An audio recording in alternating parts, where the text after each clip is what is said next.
ഇപ്പോൾ ഈ producers association പറയുന്നുണ്ട് ഈ താരങ്ങൾ കുറച്ചുകൂടി പണം അവര് വാങ്ങുന്ന പണം കുറച്ച് കുറഞ്ഞാൽ നല്ലതായിരുന്നു എന്ന് പറയുന്നുണ്ട്. ഒരു സൊല്യൂഷനായി പറയുന്നുണ്ട്.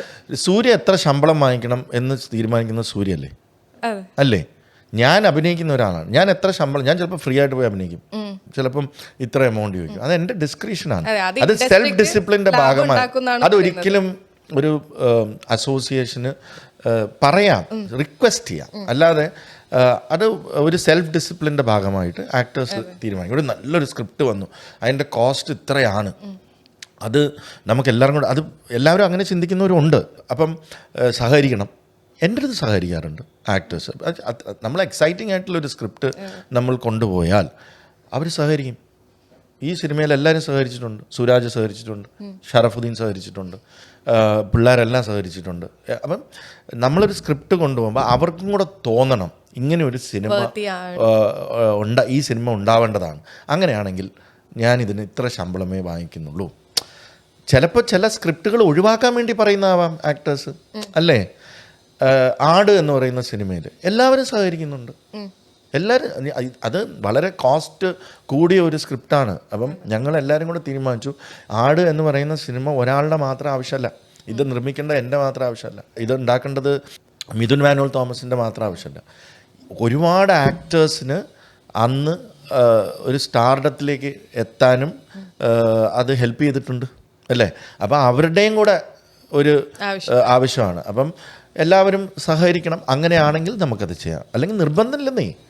എന്തിനാണ് നിങ്ങൾ ആരെങ്കിലും പിടിച്ച് നിങ്ങളെ മതിലിനോട് ചേർത്തിരുത്തിയിട്ട് നാളെ നീ സിനിമ എടുത്തില്ലെങ്കിൽ നിന്നെ കൊല്ലുമെന്ന് പറഞ്ഞോ? ഇല്ല. ആവശ്യമുണ്ടെങ്കിൽ അപ്പം നിങ്ങളൊരു ആക്ടറിൻ്റെ അടുത്ത് പോകുമ്പോൾ ആ ആക്ടർ ആ സിനിമയ്ക്ക് വേണ്ട ബിസിനസ് പ്ലാനിൽ ആ ശമ്പളം ആപ്റ്റ് ആവുകയാണെങ്കിൽ മാത്രം ചെയ്താൽ മതി, അല്ലേ? അത് വർക്ക് ചെയ്തിട്ട് ഓക്കെ എനിക്കിത് പറ്റണില്ല, okay fine, fair enough, go to another actor if you are confident about the script. ഞാൻ അങ്ങനെ വിശ്വസിക്കുന്ന ഒരാളാണ്. If you are confident that this cinema is good and you have good technicians to work with you, and ഈ actor ശമ്പളം പറയുന്നത് എനിക്ക് വർക്കാവുന്നില്ല, go to another one. ഇവിടെ എത്ര ആക്ടേഴ്സ് ഉണ്ട് അഭിനയിക്കാൻ അറിയാവുന്നവർ, അല്ലേ? And confidently do it. അതിനൊരു എക്സാമ്പിളാണ് പടക്കളം. വിജയ് ബാബു ഒരു പ്രൊഡ്യൂസർ ഫ്രണ്ട്ലി ആക്ടറാണോ? വളരെ producer friendly. I come right on time. ഞാൻ 7 മണി എന്ന് പറഞ്ഞാൽ 7 മണിക്ക് എത്തും.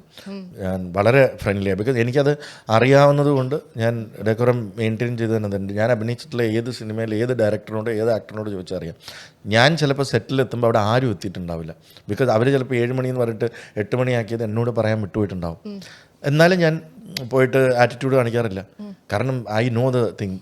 അത് ചിലപ്പോൾ ലേറ്റ് നൈറ്റ് ആയിട്ട് അവർ വിട്ടുപോയിട്ടുണ്ടാവാം. അത് I mean it's quite human. ആർക്കും ഉണ്ടാവും. അപ്പം ഞാനവിടെ എൻ്റെ ജോലി, ഞാൻ സെറ്റിലിരുന്ന് എൻ്റെ ജോലികൾ ചെയ്യാറുണ്ട്. അപ്പം ഞാൻ എവിടെ ഇരുന്നും ചെയ്യും. അപ്പം ഞാൻ ഇപ്പോൾ റൂമിലിരുന്നാലും അതേ ഞാൻ ചിലപ്പോൾ സ്ക്രിപ്റ്റ് എടുത്തുകൊണ്ടായിരിക്കും സെറ്റിൽ പോകുന്നത് എൻ്റെ സിനിമയുടെ. അല്ലെങ്കിൽ ഞാൻ അവിടെ ഇരുന്നുകൊണ്ട് എൻ്റെ ഇൻസ്ട്രക്ഷൻസ് കൊടുക്കും എൻ്റെ ഓഫീസിൽ. എവിടെ ഇരുന്നാലും കൊടുക്കാൻ നമുക്ക് സിസ്റ്റമുണ്ട്. അപ്പം ഞാൻ അവിടെ ഇരുന്നാലും ഇവിടെ ഇരുന്നാലും ചെയ്യും. സോ മൈറ്റാസ്. പിന്നെ ഞാൻ ചില ദിവസം ഞാൻ പറയും എനിക്ക് നല്ല ടയർഡാണ്, എനിക്കൊന്ന് ഒരു മണിക്കൂർ ലേറ്റായിട്ട് എൻ്റെ ഷോട്ട് തുടങ്ങാൻ പറ്റുമോ? അത് ചെയ്യാറുണ്ട്. ചിലപ്പോൾ ഞാൻ പറയും ഉച്ചയ്ക്ക് ഞാൻ നല്ല ടയർഡാണ്, ഞാൻ ഇച്ചിരി ഒന്ന് ഉറങ്ങും, അതുകൊണ്ട് ഉച്ച കഴിഞ്ഞിട്ട് ഇമ്മീഡിയറ്റ്ലി എൻ്റെ ഷോട്ട് വെക്കല്ലേ എന്ന് പറയും. ഒഴിവാക്കാൻ പറ്റാത്തതാണെങ്കിൽ അവർ ചെയ്യും, അല്ലെന്നെങ്കിൽ ചെയ്യില്ല. നമ്മളതനുസരിച്ച് അഡ്ജസ്റ്റ് ചെയ്ത് പോകും. I am very producer friendly. ഈ ഫ്രൈഡേ ഫിലിം ഹൗസ് ഒരുപാട് വ്യത്യസ്തമായിട്ടുള്ള ജേണർ വെച്ചിട്ടുള്ള ഫിലിംസ് ആയിരുന്നു. ഇപ്പോൾ ജൂൺ ആണെങ്കിലും വാലാട്ടി നേരത്തെ പറഞ്ഞു, അങ്ങനത്തെ ഒരു kind of films. Angamaly diaries ഒക്കെ പോലത്തെ ഒരു ഫിലിം മലയാളത്തിൽ ആദ്യമായിട്ടാണ് ആളുകൾ കാണുന്നത്.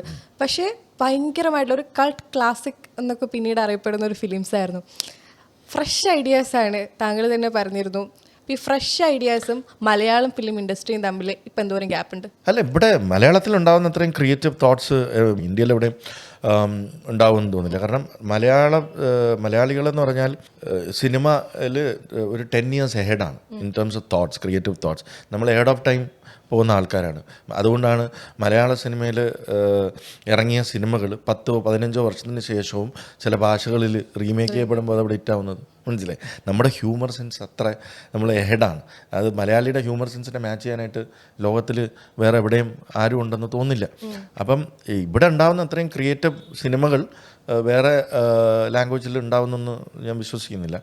പിന്നെ ഇടയിൽ നമ്മൾ എവിടെയോ നമ്മളൊരു മറ്റുള്ള ഭാഷകളെ കോപ്പി ചെയ്തൊരു മസാലയിലേക്ക് പോകാൻ ശ്രമിച്ചു എന്ന് വേണമെങ്കിൽ പറയാം. പക്ഷേ എന്ന് വെച്ചിട്ട് നമ്മുടെ ക്രിയേറ്റീവ് സിനിമകൾ ഉണ്ടാകാതിരുന്നിട്ടില്ല. അപ്പോഴും നമ്പർ ഓഫ് സിനിമകൾ പറഞ്ഞു. പക്ഷെ വീണ്ടും നമ്മൾ കണ്ടന്റ് സിനിമകളുടെ ഇതിലേക്ക് എത്തി എന്ന് വേണമെങ്കിൽ പറയാം. ഇപ്പോൾ തുടരും എന്ന് പറയുന്ന സിനിമ ഇപ്പോൾ ലാലേട്ടൻ ചെയ്തുകൊണ്ടിരിക്കും.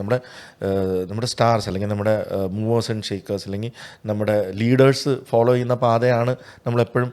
അപ്പോൾ ഇപ്പം നോക്കൂ, അദ്ദേഹം ചെയ്യുന്ന സിനിമകൾ അല്ലെങ്കിൽ മമ്മൂക്ക ചെയ്തുകൊണ്ടിരിക്കുന്ന സിനിമകൾ എല്ലാം വീണ്ടും നല്ല കണ്ടന്റ് എന്ന് വെച്ചാൽ മാസ് സിനിമകൾ വേണ്ടാന്നല്ല, അതും ചെയ്യുന്നുണ്ട്. അപ്പോൾ അതിൻ്റെ ഒരു മിക്സാണ്. അപ്പം മലയാളത്തിലുണ്ടാകുന്ന അത്രയും ക്രിയേറ്റീവ് കോൺസെപ്റ്റ്സ് വേറൊരു ഭാഷയിലും അന്നും ഇന്നും എന്നും ഉണ്ടായിട്ടില്ല.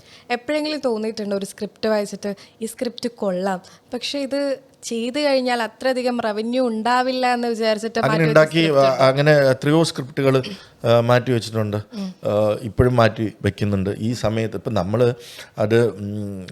നമ്മളൊരു സ്ക്രിപ്റ്റ് വരുമ്പോൾ നിൽക്കുന്ന സമയമല്ല നമ്മൾ ആലോചിക്കേണ്ടത്, നമ്മൾ ആലോചിക്കണം ഇത് ഇറങ്ങുന്ന സമയത്ത് ഇതെങ്ങനെയായിരിക്കും എന്നുള്ളത്. അപ്പോൾ ഇപ്പോഴത്തെ ഒരു നമ്മൾ ട്രാക്ക് ചെയ്യുക. I'm a business man, right? ഇപ്പോൾ OTTയുടെ ഒരു മൂവ്മെൻറ്റ് എന്താണ്, നമ്മളെപ്പോഴും ആ ഒരു പാരലൽ ബോക്സ് ഓഫീസ് വെക്കണം. അപ്പം ബോക്സ് ഓഫീസിൽ ഇതിന് ഇത്ര ശതമാനം, ഇപ്പോൾ എല്ലാവരും not everyone's cup of tea എന്ന് പറയത്തില്ല, അപ്പം ഇത്ര ശതമാനം വരെ ഇത് ബോക്സ് ഓഫീസിൽ നിന്നും കൊണ്ടുവരാം, അല്ലെങ്കിൽ എല്ലാ ഓഡിയൻസിനും ഇത് വർക്കാവണം. എല്ലാ ഓഡിയൻസിനും വർക്കായാൽ മാസ് ഹിറ്റ് എന്ന് പറയും. ഇത് ചിലപ്പോൾ എല്ലാ ഓഡിയൻസിനും വർക്കാവില്ല.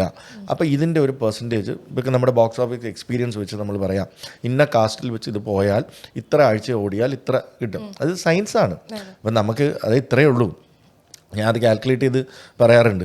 അതായത് ഈ സിനിമ ഒരു 175 അല്ലെങ്കിൽ 200 തിയേറ്ററിൽ നമുക്ക് ഇറക്കാം. അങ്ങനെ ഇറക്കിയാൽ നമുക്ക് കാൽക്കുലേറ്റ് ചെയ്യാം.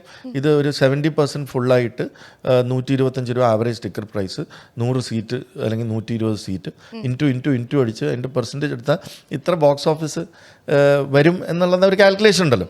അപ്പോൾ നമുക്ക് റൈറ്റ്സ് വേണം. ആ റൈറ്റ്സ് വിൽക്കണമെങ്കിൽ ഇങ്ങനെയുള്ള ഇത്ര ഓടണം. അതൊക്കെ വെച്ചിട്ട് അതിൻ്റെ ഫ്യൂച്ചർ അല്ലെങ്കിൽ ഒരു വർഷം കഴിഞ്ഞിട്ട് ഇവരുടെയൊക്കെ പ്ലാൻ എന്താണ് ഇപ്പം നമുക്കറിയില്ല. പക്ഷേ നമുക്കത് ട്രാക്ക് ചെയ്യാൻ പറ്റും. നമ്മൾ ചുമ്മാ ഇതൊക്കെ നമ്മുടെ ഫ്രണ്ട്സാണ് ഇവിടെ ഒരുപാട് ബിസിനസ് ചെയ്യുന്നത്. അപ്പം നമ്മളിപ്പോൾ ഒരു OTT പ്ലാറ്റ്ഫോമായിട്ട് വരുമ്പോൾ കുറച്ച് കഴിയുമ്പോൾ ഇത് മൊത്തം പേപ്പർ വ്യൂയിലേക്ക് പോവാണ്. നമ്മൾ അടുത്ത വർഷം ചിലപ്പോൾ സിനിമകൾ കുറേ ഇങ്ങനെയുള്ളൊരു ജോണറായിരിക്കും നമ്മൾ നോക്കുന്ന, വെബ് സീരീസിലോട്ട് പോവുകയാണ്. ചിലപ്പോൾ ഇങ്ങനത്തെ ജോണേഴ്സിൽ ചിലപ്പം ഇത് ചെയ്യാറുണ്ട്. അപ്പം നമ്മളും അത് ആലോചിക്കും, ഓക്കെ ഇങ്ങനത്തെ ഒരു ജോണർ പിടിക്കാം. അല്ലെങ്കിൽ ഇപ്പോൾ ഫോർ എക്സാമ്പിൾ അടുത്ത വർഷം എന്താ സംഭവിക്കുക എന്നുള്ളത്, ഇപ്പോൾ അമീർ ഖാൻ്റെ സിത്താരെ സമീൻ പർ അത് യൂട്യൂബിലൂടെ പേപ്പർ വ്യൂവിൽ വരാൻ പോകുന്നു അല്ലേ? അത് ഇറ്റ്സ് എ ബിഗ് റെവല്യൂഷൻ. ഇത് I am monitoring it and thinking, okay ഇത് പൈറസി എങ്ങനെയായിരിക്കും ടാക്കിൾ ചെയ്യുക. ഇനി പൈറസി അവർ obviously they are also not dumb. അപ്പം പൈറസി ടാക്കിൾ ചെയ്തിട്ടുണ്ടാവാം. അങ്ങനെ വരുമ്പോൾ ഒരു പുതിയ അവന്യൂ ഓപ്പൺ അപ്പ് ചെയ്യാണ് അല്ലേ? അപ്പം ബോക്സ് ഓഫീസിൽ നിന്നും OTTയുടെ ഇടയിലേക്ക് പുതിയൊരു റവന്യൂ സ്ട്രീം വരികയാണ് അല്ലേ? അപ്പം നമ്മളത് ട്രാക്ക് ചെയ്യണം. ട്രാക്ക് ചെയ്തിട്ട് വെയിറ്റ് ആൻഡ് വാച്ച് പിടിക്കുക അല്ലേ? OTT എന്താവും എന്ന് എല്ലാവർക്കും അറിയാം. ഇപ്പം മലയാള ഇൻഡസ്ട്രിയിലെല്ലാവർക്കും OTT മലയാള സിനിമകളിലെ അധികം അവർക്ക് സബ്സ്ക്രിപ്ഷൻ ഡ്രൈവ് വരുന്നില്ല എന്നുള്ളതാണ്. അതുകൊണ്ടാണ് വലിയ സിനിമകൾക്ക് അത് വരുന്നു. പാൻ സൗത്ത് സിനിമകൾ അല്ലെങ്കിൽ പാൻ ഇന്ത്യൻ സിനിമകൾ അതിൽ മലയാളത്തിൽ നിന്നൊരു അലോക്കേഷൻ പോകുന്നു. അതായത് ഇവിടെ അത് വർക്കാവുന്നുണ്ട്. ഇപ്പോൾ പുഷ്പ വരുന്നു, അല്ലെങ്കിൽ ഇപ്പോൾ തഗ് ലൈഫ് വരുന്നു. അങ്ങനെ പാൻ സൗത്ത് സിനിമകൾ, ഇപ്പോൾ ഒരുപാട് പാൻ സൗത്ത് സിനിമകൾ വരുന്നു ഇപ്പോൾ തെലുങ്കിൽ നിന്നും. അപ്പോൾ എല്ലാവരും മലയാളത്തിൽ നിന്നുള്ള ആക്ടേഴ്സ് അവിടെ പോയി അഭിനയിക്കുന്നുണ്ട്. അപ്പോൾ ദാറ്റ്സ് നോട്ട് ഓൺലി ഇപ്പോൾ KGF വരുന്നു. അപ്പം it is not only a Telugu film. അത് മലയാളത്തിലും തമിഴിലും തെലുങ്കിലും കന്നഡയിലും ഹിന്ദിയിലും അതേപോലെ പ്രൊഫഷണൽ ഡബ്ബിങ് ചെയ്ത് ഒരു മലയാള സിനിമ ഇറങ്ങുന്ന പോലെ ഇവിടെ ഇറങ്ങുന്നുണ്ട് അല്ലേ? And big budget. അപ്പം അത് മലയാള ഓഡിയൻസിന് അത് OTT മലയാളത്തിലേക്ക് വരുമ്പോൾ മലയാളത്തിൻ്റെ ബഡ്ജറ്റിൻ്റെ ഒരു അലോക്കേഷൻ അതിന് പോകുന്നു. അപ്പം 100 കോടി രൂപ മലയാള സിനിമ വാങ്ങിക്കാൻ ഒരു OTT പ്ലാറ്റ്ഫോമിനുണ്ടെങ്കിൽ 3-4 സ്പാൻ സൗത്ത് സിനിമകൾ വാങ്ങിക്കുമ്പോൾ 50% ഓഫ് ദ അലോക്കേഷൻ അതിന് പോയി. ആ സബ്സ്ക്രിപ്ഷൻ ഡ്രൈവ് അവർക്ക് ഇവിടുന്ന് കിട്ടുന്നുണ്ട്. അവിടെയാണ് മലയാള സിനിമയുടെ കുറയുന്നത്. അപ്പോൾ പണ്ട് 60 സിനിമ എടുത്തുകൊണ്ടിരുന്ന ഒരു പ്ലാറ്റ്ഫോം ഇന്ന് 10 സിനിമ അല്ലെങ്കിൽ 12 സിനിമ എടുക്കുന്നതിൻ്റെ കാരണം ഒരു major allocation of their annual budget is going to pan south and pan Indian സിനിമകൾ